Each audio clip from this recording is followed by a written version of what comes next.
So we have automatically sewing machine 24-30 centimeters, and today we will see velcro 4 patterns. We have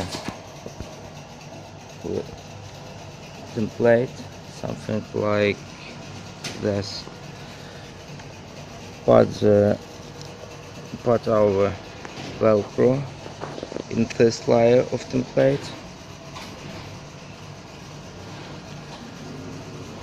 Put the pattern at second layer and press and seal.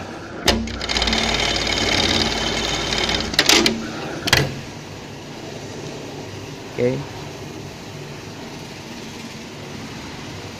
Pursuing second half of our velcros, we have another presser. We put in with some pattern, press our presser, put in with all our velcro,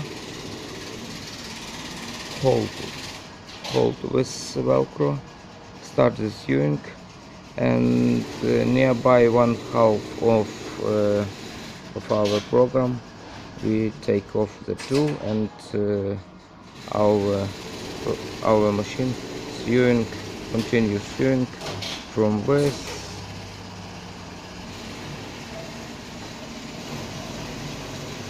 Okay.